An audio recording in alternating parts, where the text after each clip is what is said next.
forget March and forget a bright future. Enlightenment Now and the Better Angels of Our Nature presented data on what we have accomplished so far. As you noted in discussing Hans Rosling's Ignorance Project, the message that I wanted to convey was not one of optimism, seeing the glass as half full, as opposed to half empty, but just looking at the glass. Most people are ignorant as to the contents of the glass. It's not a question of putting a positive spin on the facts. It's a question of knowing the facts. Most people are completely ignorant of the fact that extreme poverty has declined by 75% just in the last 30 years. Most people have no idea that interstate wars are rare, perhaps obsolescent, that deaths in war are down by a factor of more than 20 since the late 40s and early 50s, to say nothing of the Second World War. Most people don't know that 80% of the world's population under the age of 25 is literate for the first time in history. So these are facts. There's no magical process that made them happen. There's no such thing as a force called progress. Progress occurs to the extent that we recognize problems and use our ingenuity to try to solve them, but problems are inevitable. And the fact that we have made progress is not a magical shield against problems ever happening again, including pandemics. If anyone conceives of progress as saying that we'll never have a pandemic again, that would be wizardry. That would be that would not be progress as it has taken place. We know, as we've been reminded 3 weeks ago during the Passover Seder, that plagues are older than civilization. We have immune systems because pathogens and parasites are part of the bargain of being alive. If you're a living organism, you are this big, yummy mound of cheesecake, tempting to little organisms who would like nothing better than to feast on your body. We've evolved defenses, including our immune system, including sexual reproduction. The reason that males exist and sex exists is so that our offspring are not clones of ourselves and won't be sitting ducks to any germs that have evolved to crack our molecular locks and keys. But humans, in addition to sex and an immune system, have another biological adaptation that we can use to fight back, and that is our reason, our cognitive processes, culminating in science, the fact that we can try to figure out how the world works, we can identify the things that make us miserable, do our best to figure out what causes them, what can combat them, and that's why we have profited in the past from advances in public health, sanitation, hand washing, insect control, medical advances, antibiotics, vaccination, blood transfusions, and have more than doubled our lifespan in the last 150 years. And it seems extremely likely that for all of the tragedy and deaths, some of them needless from the pandemic, it will be brought under control because of human ingenuity. First, because of public health measures like distancing, in the intermediate term by testing and contact tracing and supported isolation, and in the longer term by antivirals and vaccines. Yes, so you were saying that at that time there was so much influenza during this epidemic itself. The best scientists were working on it, but nobody discovered what the actual virus was that was causing the epidemic. But now it took 2 weeks to identify the correct virus sequence and the entire genome and develop reliable tests. What are your thoughts about what are your thoughts about some type of balanced perspective, if you will, historical perspective on COVID-19? Obviously, it has caused a lot of panic, a lot of anxiety. There's a lot of unknowns. What would you offer in terms of some sobering, maybe data-based or historical insights to provide some measure of perspective or balance? Well, I think you've already identified them, together with the fact that disease is a part of life and has been with us since we were single-celled organisms. Even bacteria get infected with viruses. Our newfound ability to not only identify, well, first of all, to know that there is a pathogen, that is, as opposed to blaming disease on divine retribution, evil spirits, miasmas, Jews poisoning wells. We knew early on that this was going to be a virus, and not only was the virus identified, but as you mentioned, actually its genome sequenced in a matter of weeks. That's just astonishing. And the fact that despite the prevalence of superstition and magical thinking, the vast majority of people really do recognize that the only way we're going to get out of this is to pay attention to the best epidemiology, to distance ourselves, wash our hands, cover our faces, ideally test and trace, and then develop antivirals and vaccines. That doesn't mean that this isn't going, it already has been a horrific tragedy. It will get worse before it gets better, but we have every reason to believe that it will get better. Ideally, what we would do is use this as a learning experience and put into place an infrastructure that would make us more prepared next time, because there will be a next time.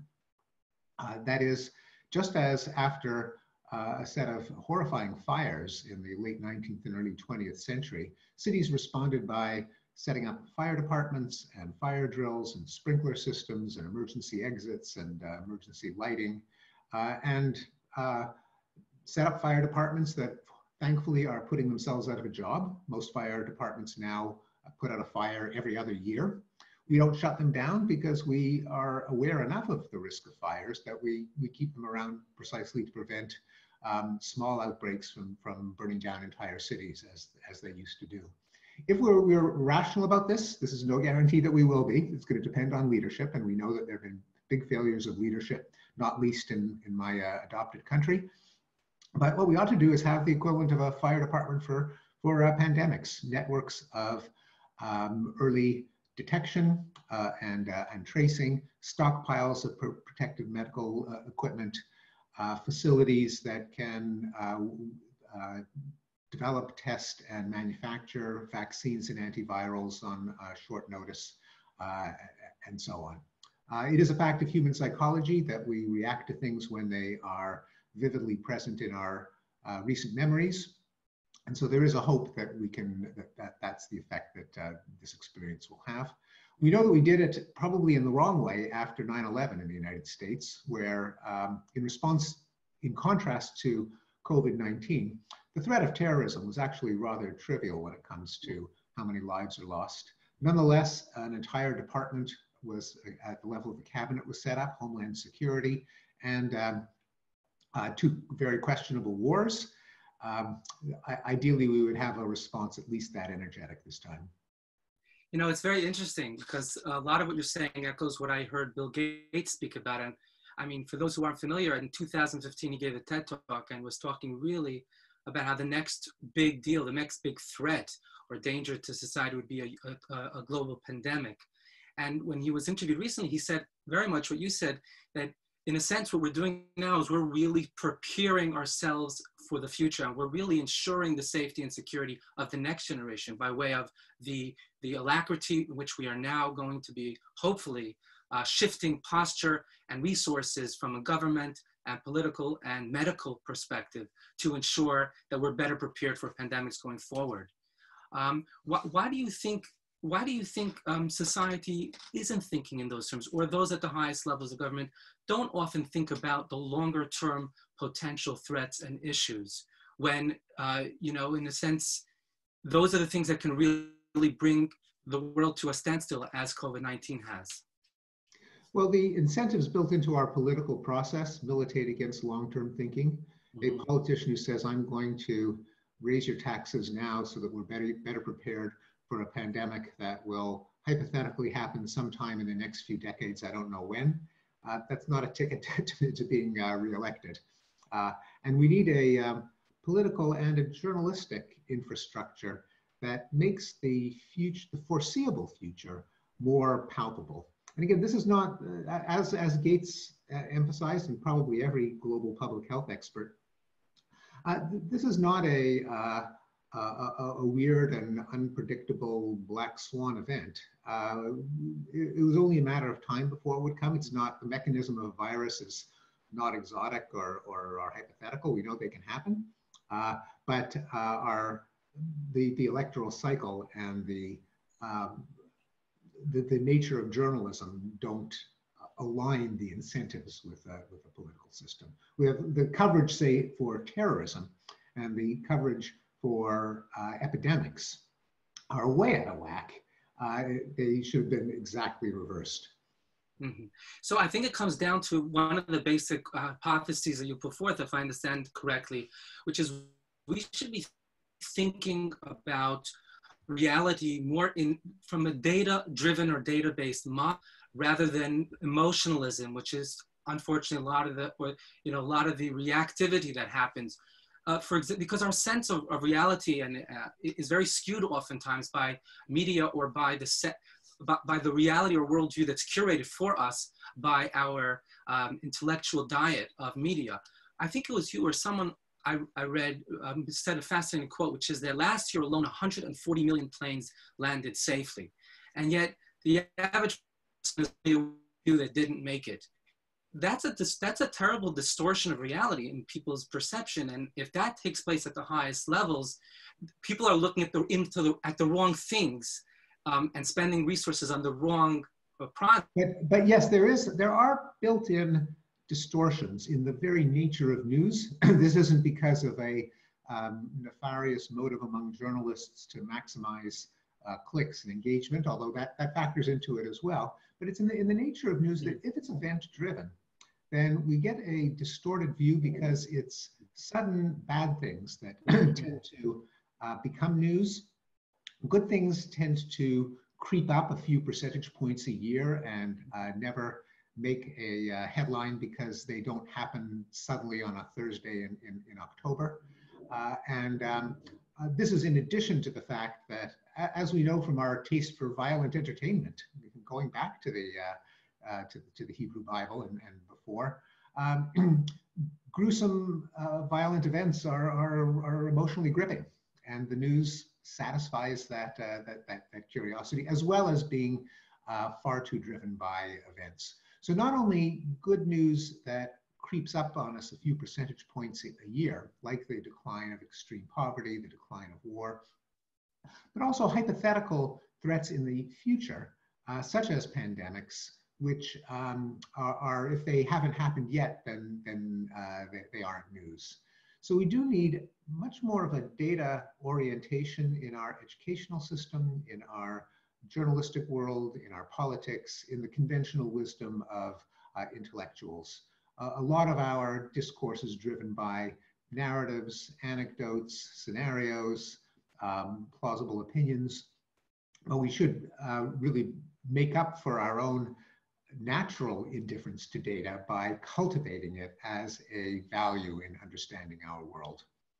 It was because in the debate itself, I found that your side, your team was very data driven, and the other team was anecdotal, be it Geneva or flowers or whatnot.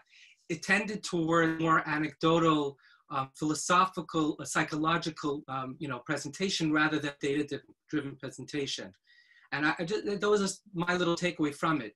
And perhaps that's the reason, one of the reasons that you actually won that debate, which I thought was marvelous, and I would encourage all of our viewers to watch. By a thread. I mean, and that debate was in part preparation for my book, Enlightenment Now, which came out 2 years later. I think you're right that there is, that any credence that one gives in progress has to come from data, because if you simply read the papers, as long as bad events haven't disappeared from the face of the earth, which they never will, there will always be enough disasters to fill the papers. And it's only by looking at data where the denominator of the fraction is the number of opportunities for bad things to happen, including the opportunities where they don't happen, that one can really appreciate the progress that's taken place. I think the other intellectual element that went into that debate was I think a contrast between a humanistic worldview that says that the ultimate moral value is the lives led, the flourishing, the reduction of suffering of individual people worldwide.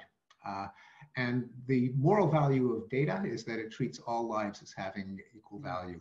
It's dehumanizing in the sense that people are turned into numbers, On the other hand, it is also the ultimate egalitarianism in that all people are turned into numbers, and the ones that are close to us, that look like us, that are in our clan, are not privileged if your numbers are all of humanity. Now, there's a contrasting view. You might say, well, maximizing human flourishing, who could be against that?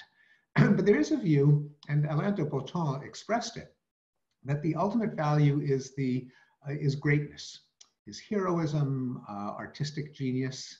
And he said, I don't know how serious this was or whether it was a debating point. He said, I come from Switzerland, one of the world's most prosperous and healthy and peaceful and safe countries, but things aren't so great. I mean, there are a lot of people who've never read Proust and don't experience the finest things in life. And people get lonely, they get bored, even in Switzerland. But there is among many artists and intellectuals the idea that the lives of ordinary people, of billions of people who are well-fed, who have children, who survive, who bring up their children, who see them get married, all of the ordinary pleasures of life, that isn't really what matters. What really matters is Proust or Napoleon or greatness. And this is a view associated with Friedrich Nietzsche. Unfortunately, it's popular among many artists and intellectuals, perhaps because it valorizes the achievements of artists and intellectuals and other heroes over the lives lived by everyday men, women, and children. But what you argue, Stephen, there's an interesting question that, globalization is obviously a very big force for good in so many respects. But would some might argue that the quick spread of this particular pandemic and potentially going forward the same has to do perhaps with globalization and other such trends that have brought the world in closer proximity. The point of my question is that while on the 10 parameters you choose to highlight in the book, the world is progressing, wouldn't the counter argument be, yes, it is, but also the new challenges we might be facing are changing and could be potentially more disastrous than old problems we're working to solve?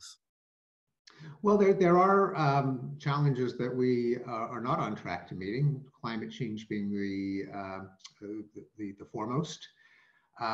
There are habitat destruction and loss of species is another one. Although there is, it's not that we've made no progress there, but we made progress in some places and not so much in others. In general, I argue that what recognition of these unsolved problems ought to do is lead us to lay out roadmaps to solving them. What do we have to do to solve the problem of climate change without relinquishing all of the benefits that energy and industrialization have given us, such as the decline of disease and early death and the multiplication of opportunities to enjoy each other's company and enjoy the natural and cultural world? I mean, I think the solution has to be to develop new sources of carbon-free energy, to have changes in land use, in the manufacture of carbon-intensive substances like concrete and steel and fertilizer, to treat this as the next frontier of problems that we must now solve, having inherited the problems that the past solutions bequeathed us. Do you think that there's been a trajectory towards globalization, a thrust that's been quickening and expanding? Yes, some could argue, and actually Yuval does, that some of the political movements of late have been the backlash towards globalization and the reintroduction of nationalization, whatever, be it Brexit or Make America Great Again, etc. The rise of certain right ideological or political movements will slow the forward progress towards globalization. And that's one question.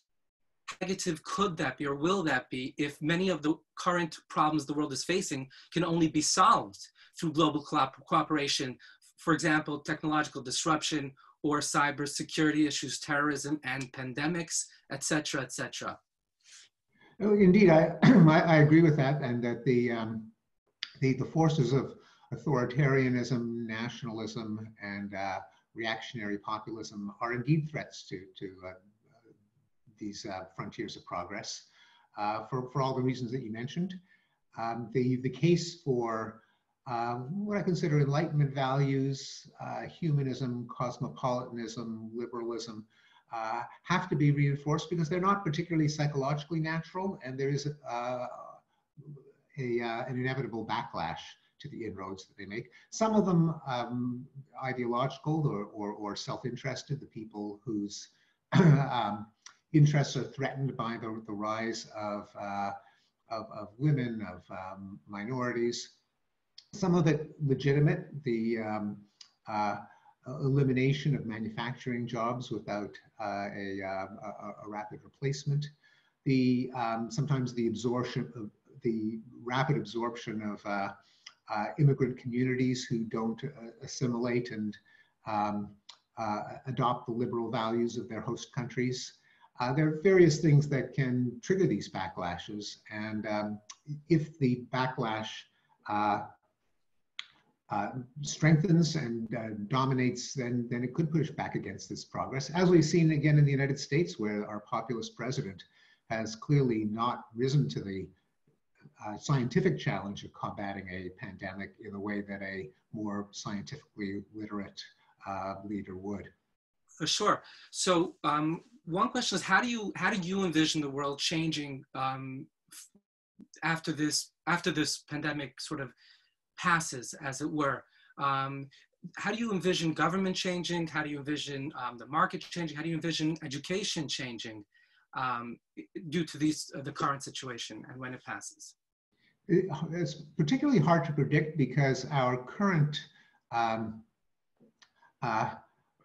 revolution, our lifestyle is just so salient to us that it's very hard to imagine life getting back to normal. So the question is, if in 2 years we do have vaccines and have tamed the pandemic and life goes back to normal, how much forgetting or how much just settling back into the old normal will there be? I think that's hard to predict. I think some things are predictable. I think there will be far fewer professional face-to-face meetings once the ice is broken on video conferencing. People realize that an awful lot of the time when people put their bodies into steel vehicles and move them miles or thousands of miles to transact business that wasn't particularly pleasant in the first place, you could do just as well by Zoom. And a good thing is that there'll be fewer of these unnecessary meetings. Of course, people will still want to see each other in the flesh for all the obvious reasons, but an awful lot of our business meetings and perhaps even lectures and interviews were needlessly expensive in terms of dollars, time, and carbon. Probably our social rituals might change. There might be an end to the handshake and the kissing of non-intimates. Although, again, it's hard to predict. With any social convention, there's a lot of if you'll pardon the expression, some things go, as we say, viral, by which I mean to say no authority legislates them, but they catch on or don't in ways that are hard to predict. There ought to be greater national and global cooperation for some of the reasons that you mentioned, namely that there are some problems that are just inherently global. Viruses don't care about national boundaries. Whether that will happen depends in part on how resilient authoritarian populism turns out to be.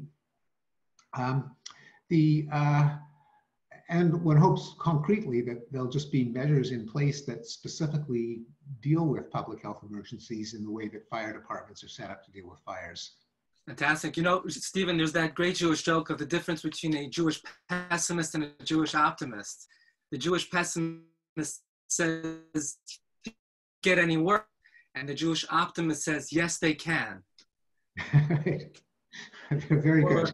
And it's a joke I appreciate. Or one of my favorites of the waitress going through the restaurant asking patrons, excuse me, is everything all right? Is everything all right? And then sees two Jewish patrons and asks, is anything all right? Is anything all right? So Stephen, my last question, has two parts. One is, can you share with us some of the findings you've recently come across that you haven't included in your recent book? some of the really exciting findings you are coming across in other areas, or even updating some of the ones you did write about. And that will lead to the next question, the final question, which is, are you working on what's your next project? Are you working on a book? You're always engaged in deep exploration. What's on the front burner? Okay. Yeah, in terms of other areas of progress, in the United States, despite some of the horrors of the casual racism expressed by our president and his followers, racism continues to decline, including implicit bias, as measured by subtle measures such as the implicit association test by my colleague Mahzarin Banaji.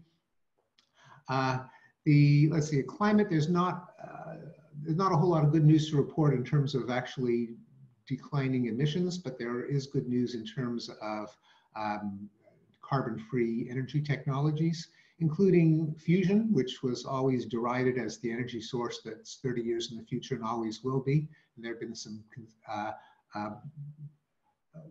impressive advances in fusion. Extreme poverty continues to decline. That is obviously going to be at least a temporary reversal because of the pandemic just in the last 3 months. But overall, that trajectory has continued. In terms of what my next project will be, over the last 5 months, I've taught a new course at Harvard called Rationality, on the tools of rationality like probability, logic, correlation and causation, game theory, statistical decision theory, the psychology of rationality, our heuristics and biases and how we overcome them, and applications of rationality to domains like evidence-based policy, evidence-based medicine, effective altruism in philanthropy, and other applications. I put the lectures online. They got such a nice response that I've decided to turn that into my next book, which will, tentative title is Rationality: What It Is, Why It's Scarce, How to Get More. Wow. Listen, Professor Pinker, we can sit and talk forever, but I do know you're on a very tight schedule, and I want to thank you so much for taking the time and sharing your insights, and thank our viewers for joining us for this very special Enlightenment Now session with Professor Steven Pinker. We want to bless you and yours with continued good health and prosperity and serenity. And please, God, let us hope and pray that as we will learn from this particular period and take its lessons to heart, as you so eloquently argued, to bring our world to a better state, to a more united state, and hopefully move our societies and our reality forward one step at a time. Thank you so much, Professor Pinker. We really appreciate it. I appreciate that, your blessing, and I thank all of you for listening. I wish you all peace, health, and good fortunes. And on a personal note, Professor, when you're next in London, although it sounds like you're going to be diminishing your travel potentially, but if you are here in the future, our community would be deeply honored to welcome you, to host you, and to look after you while you're here. I will accept. Thank you so much. All the best. Be well.